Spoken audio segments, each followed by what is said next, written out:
mention of birds is sort of a penance for that. Birds my cats used to kill. So I'll start with the first poem, which is called The Invention of Birds. A trace of feathers found encased in amber, once liquid but hardened over millions of years, millions, to preserve like some prehistoric confiture, thin bristles, branched and tufted, barbules, hooklets, veins, all leading to theory of hollow-boned lizards grown tired of slow confinement among rocks and soil, escaping like animals grown into their own dream, to leave the ground for lesser beasts more plodding, then fly and see how far this world might stretch. If we didn't have birds, we'd need to invent them so we could feather our nests, yearn for a specific view, eat like a, sing like a, little ones whispering secrets, the value of one captive in hand, maybe free as an early riser claiming reward, citing pecking order, then flocking together, loopy-minded, loony. Or Charlie Parker, ornithology everywhere. Wingbeat, heart span, true bird song sung, not for us, though we gain too, but truly for the birds.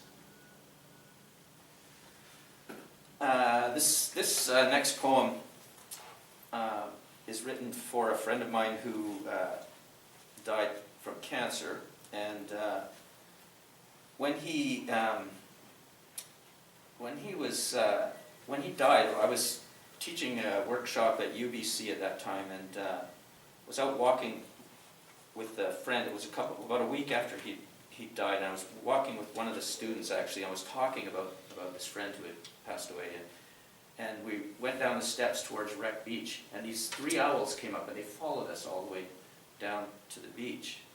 And I thought that was really interesting, and then I told my friend's wife about this, and she said, you know, the other day, well, you'll see, it's in the story, there's another owl showed up. And then another interesting thing is that he asked at the ceremony for his commemorating his life, he had left a request that I read a section from the book The Prophet by Khalil Gibran, and this on death, and it actually mentions owls in there, but he, you know, just all these owls were coming up at this one time. So I wrote this poem called 4 Owls. You spent your final summer, bald-headed and puffy from the chemo, shuffling awkwardly toward a full stop, and after your body became ash, sent 3 owls to follow me up a steep stairway, through hemlock and fern from a beach, where I had tried to explain to an acquaintance how your illness changed you physically, but not in mind.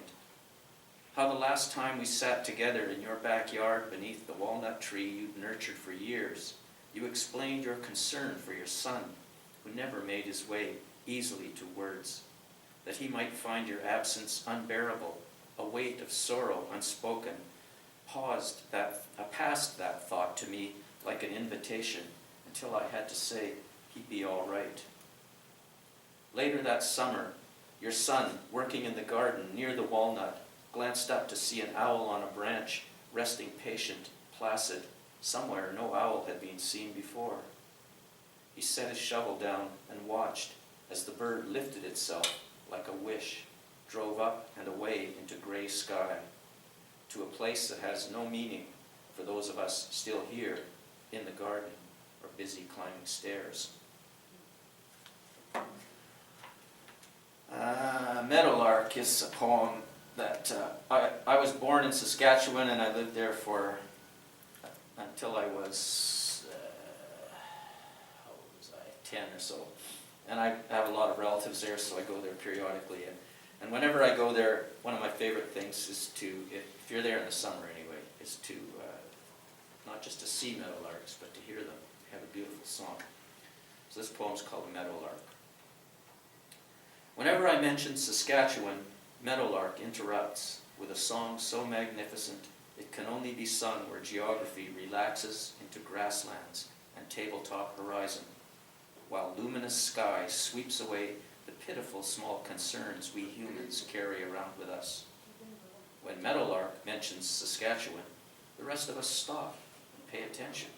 Feel the muscles in our shoulders loosen and our mouths open slightly, as if we were about to share the song ourselves.